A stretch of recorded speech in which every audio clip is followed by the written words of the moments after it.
اپنی طاقت میں اضافہ چاہتے ہو تو اپنی اداسی کو ختم کرو۔ کسی سے نفرت کرنا اپنی صحت خراب کرنے کے مترادف ہے۔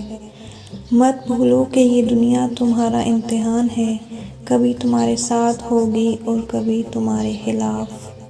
بے وقوف سے بحث کرتے رہنا یہ ظاہر کرتا ہے کہ بے وقوف ایک نہیں بلکہ دو ہیں۔ جو آدمی غفلت میں رہتا ہے وہ جہالت میں پڑا رہتا ہے، اور جو جہالت میں پڑا رہتا ہے وہ بیکار رہتا ہے۔ تمہارا سب سے بدترین دشمن وہ ہے جس کی چال سب سے چھپی ہوئی ہو۔ وہ شخص جس میں اطمینان کے بیج پھوٹ پڑے۔ ان کا شمار دنیا کے خوش نصیب ترین لوگوں میں ہوتا ہے۔ جو شخص علم رکھے اور اس پر عمل نہ کرے وہ ایک بیمار ہے جس کے پاس دوا ہے مگر علاج نہیں کرتا۔ جب انسان محدود خواہشوں اور ضرورتوں کا پابند ہوتا ہے تو اسے زیادہ جھوٹ بولنے کی ضرورت پیش نہیں آتی۔ لوگوں کو اسی طرح معاف کرو جیسے تم خدا سے امید رکھتے ہو کہ وہ تمہیں معاف کر دے گا۔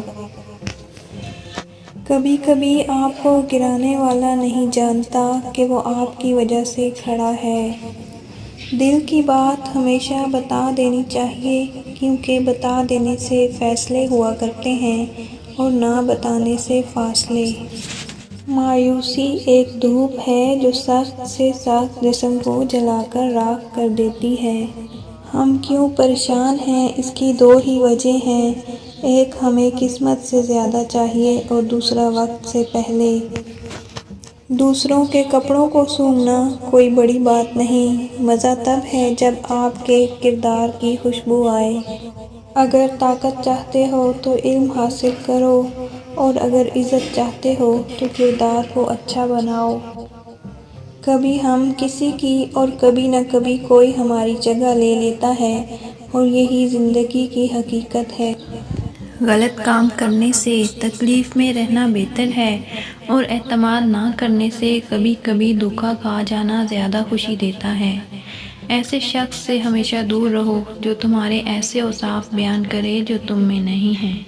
تمہارا وہ گناہ جو تمہیں خدا کی بارگاہ میں رنجیدہ کر دے تمہارے اس نیک کام سے بہتر ہے جسے انجام دینے پر تمہیں فخر ہو۔ دنیا میں ایمان کے بعد اگر کوئی چیز ڈھونڈنا ہو تو اچھا دوست ڈھونڈنا، کیونکہ اچھا دوست ایسے درخت کی مانند ہے جو سایہ بھی دے گا اور پھل بھی۔ انسان پر زیادہ تر تکالیف اور پریشانی سستی کی وجہ سے آتی ہے۔ دنیا میں ترقی چاہتے ہو تو آج کے دن کو بیکار مت جانو، اپنے راستے کی پہچان رکھو، یہی تمہاری کامیابی کا ضامن ہے۔ بہت سے لوگ اپنے آپ کو بچا سکتے ہیں اگر وہ اپنی غلطی تسلیم کر لیں۔ جو آج ہے وہ کل نہیں رہتا، اس لیے اکیلے چلنا سیکھیں۔ وقت کے ساتھ وقت اور اپنے دونوں بدل جاتے ہیں۔ وہ درخت کبھی پھلدار نہیں بن سکتا جس کا بیج اسے چھلکے کو اترنے نہ دے۔ ضروری چیز میں تاخیر کرنا آپ کی زندگی میں پچھتاوا بن سکتا ہے۔ ان کانٹوں کے لیے شکر گزار ہوں جو لوگ آپ پر پھینکتے ہیں۔ یاد رکھیں گلاب ہمیشہ کانٹوں سے نکلتا ہے۔ نماز میں لمبا قیام کرنا موت کی تکالیف کو ہٹاتا ہے۔ ذہن کو مضبوط رکھنا چاہتے ہو تو اس کا استعمال باقاعدگی سے کرو۔ جو بھی خیال تم سوچتے ہو اسے پورا کرو۔